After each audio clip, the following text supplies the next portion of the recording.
दोस्तों, कहा जाता है कि इंसान के पास कितनी भी दौलत, शोहरत और पैसा क्यों ना हो जाए, लेकिन उसका शौक़ और उसकी इच्छाएं कभी भी पूरा नहीं होती हैं।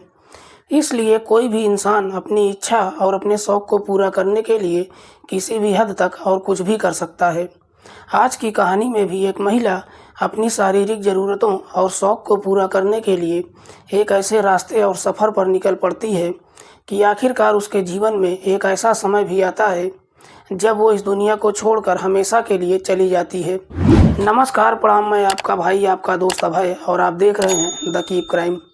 दोस्तों, आज की जो सच्ची कहानी मैं आपको सुनाने जा रहा हूँ, ये सच्ची कहानी है मध्य प्रदेश के भिंड जिले के इंकुई गाँव की।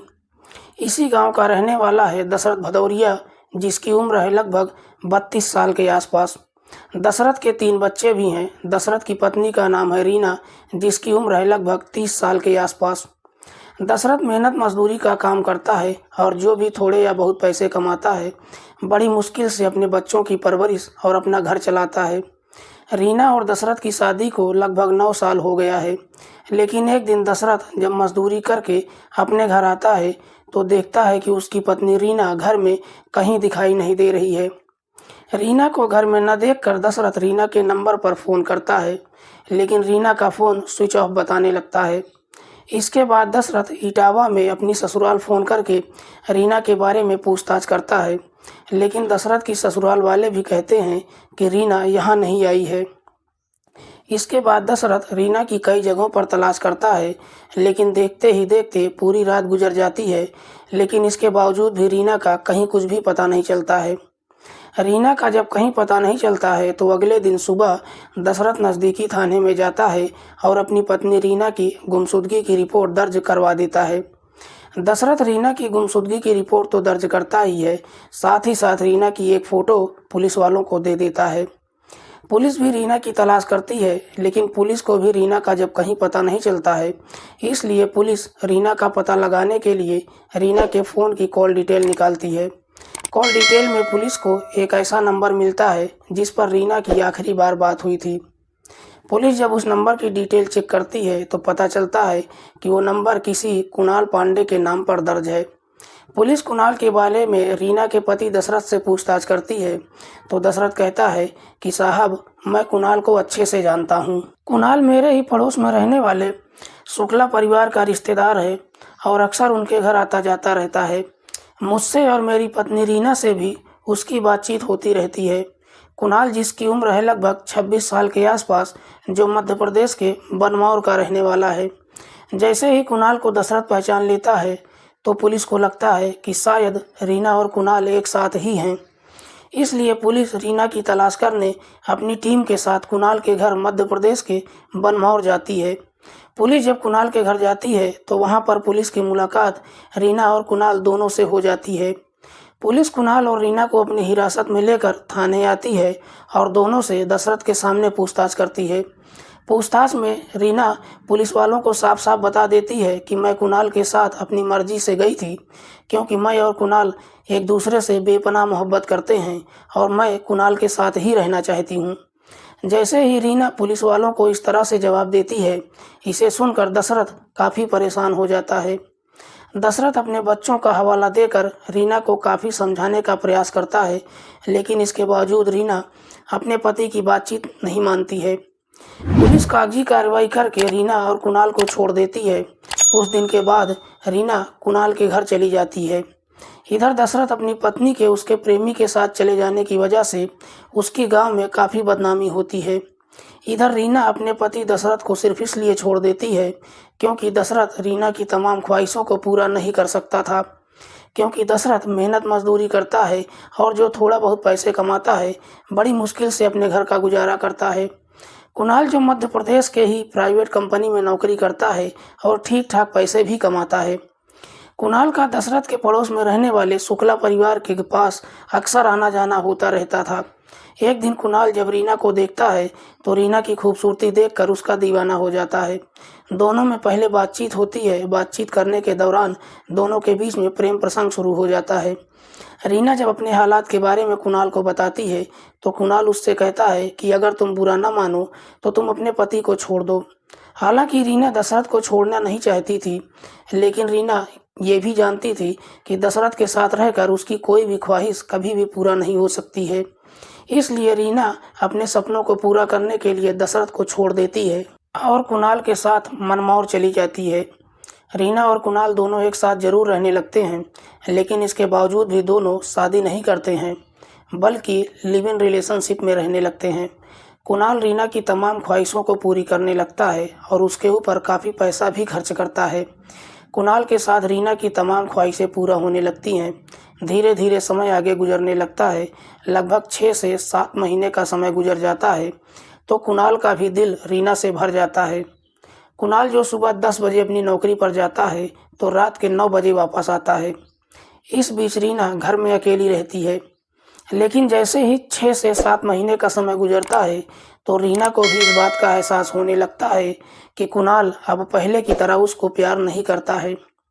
तब रीना को इस बात का एहसास होता है कि उसने अपने पति दशरथ को छोड़कर बहुत बड़ी गलती कर दिया है, क्योंकि रीना के पास उसका अपना कोई भी नहीं था जिसके साथ वो अपनी परेशानियों को शेयर करती। रीना सोचती है कि मैं अपने पति दशरथ के पास वापस चली जाऊं, लेकिन अब उसको ये भी लगने लगता है कि अगर वो दशरथ के पास फिर से जाएगी तो दशरथ उसको अपने पास नहीं रखेगा। इसलिए ना चाहते हुए भी मजबूरी में कुणाल के साथ ही रहने लगती है। धीरे धीरे समय आगे गुजरने लगता है। रीना अक्सर सामान लेने मार्केट जाती रहती है। एक दिन रीना जब मार्केट जाती है तो मार्केट से वापस आते समय रीना की मुलाकात सुरेंद्र धाकड़ नाम के व्यक्ति से होती है। सुरेंद्र धाकड़ जो पेशे से ऑटो ड्राइवर है, जिसकी उम्र है लगभग 25 साल के आसपास। रीना जब सुरेंद्र के ऑटो में बैठती है तो काफ़ी परेशान और उदास रखती है, इसलिए सुरेंद्र रीना का हालचाल पूछता है।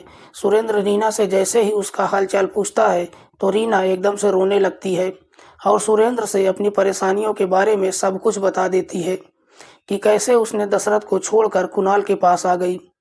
रीना जब अपनी पूरी कहानी सुरेंद्र को बताती है तो सुरेंद्र इस बात को काफ़ी दिलचस्पी से सुनता है और अफसोस भी जाहिर करता है।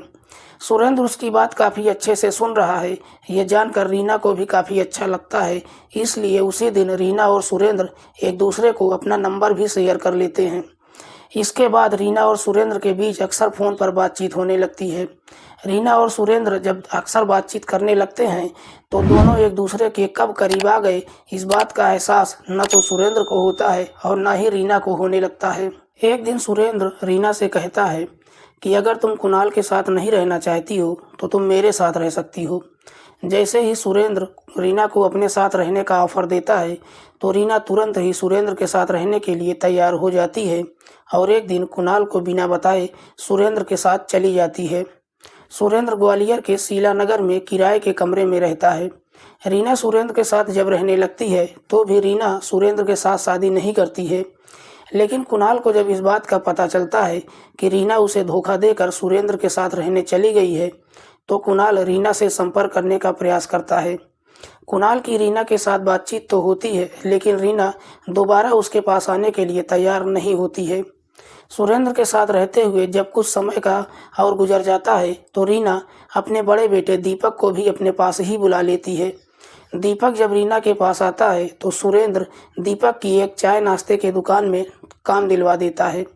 दीपक सुबह 7 बजे दुकान पर जाता तो रात के 8 बजे वापस आता है। रीना का समय सही तरीके से गुजरने लगता है, लेकिन जब कुछ समय और गुजर जाता है तो रीना का सुरेंद्र से भी दिल भर जाता है। रीना का दिल जब सुरेंद्र से भर जाता है तो एक दिन रीना फिर से कुणाल के पास फ़ोन करती है और कुणाल से बातचीत करती है। रीना और कुणाल के बीच जब पहले से बातचीत होने लगती है तो कुणाल रीना से कहता है कि तुम सुरेंद्र को छोड़कर मेरे पास आ जाओ। अगर तुम मेरे पास वापस आती हो तो मैं तुमसे शादी करके तुमको अपनी पत्नी बनाकर रखूँगा। कुणाल जैसे ही रीना को शादी करने का ऑफ़र देता है तो रीना तुरंत ही कुणाल के पास जाने के लिए तैयार हो जाती है और कुणाल को मिलने के लिए बुलाती है। 19 फरवरी 2023 को कुणाल रीना से मिलने सुरेंद्र के कमरे पर जाता है, लेकिन जब कुणाल रीना से मिलने कमरे में जाता है और दोनों कमरे के भीतर बैठकर बातचीत करने लगते हैं तो इस बात की जानकारी सुरेंद्र को हो जाती है। दोपहर के करीब 2 बजे सुरेंद्र अपने कमरे पर आता है तो रीना और कुणाल को बातचीत करते हुए देखकर रीना के ऊपर काफ़ी गुस्सा करता है। सुरेंद्र रीना को फटकार लगाते हुए कहता है कि इसी वक्त कुणाल को यहाँ से जाने के लिए बोल दो। रीना कुणाल को वहाँ से वापस तो भेज देती है, लेकिन रीना सुरेंद्र के साथ काफ़ी लड़ाई झगड़ा करने लगती है। लड़ाई करती है और सुरेंद्र से कहती है कि मुझे तुम्हारे साथ नहीं रहना है, मैं कुणाल के पास जा रही हूँ क्योंकि वो मुझसे शादी करने वाला है। इस पर सुरेंद्र रीना से कहता है कि तुम उसके पास मत जाओ, तुम मेरे ही पास रहो, मैं तुमसे शादी करूँगा। लेकिन अब रीना सुरेंद्र के साथ रहने के लिए तैयार नहीं होती है। रीना जिद करने लगती है और कहती है कि मैं किसी भी कीमत पर तुम्हारे साथ नहीं रह सकती हूँ, बल्कि मैं आज ही दीपक को लेकर कुणाल के घर चली जा रही हूँ। दोपहर का समय था। रीना का बेटा भी दुकान में जा चुका था। कमरे में रीना और सुरेंद्र ही थे। दोनों के बीच जब इसी बात को लेकर लड़ाई झगड़ा होता है तो सुरेंद्र काफ़ी गुस्से में आ जाता है। सुरेंद्र रीना की साड़ी लेकर उसके गले में फंसाकर तब तक जोर से खींचता है जब तक रीना अपना दम नहीं तोड़ देती है। जैसे ही रीना की मौत हो जाती है तो सुरेंद्र उसकी लाश को कमरे में छोड़कर वहां से बाहर चला जाता है। रात के करीब 9 बजे सुरेंद्र जब कमरे पर आता है तो अपने साथ रीना के बेटे दीपक को भी लेकर आता है। दोनों जब कमरे में पहुंचते हैं तो रीना को मरी हुई अवस्था में देखते हैं तो सुरेंद्र जोर जोर से रोने धोने का नाटक करने लगता है और दीपक से कहता है कि तुम्हारी माँ इस दुनिया से गुजर गई। इसके बाद सुरेंद्र अपने एक दोस्त के माध्यम से रीना की लाश को एम्बुलेंस करके दीपक के साथ दशरथ के पास भेज देता है। दीपक जब अपनी मां की लाश को लेकर अपने पिता के पास पहुंचता है तो दशरथ को इस बात का एहसास ही नहीं होता कि रीना इस दुनिया में नहीं रही।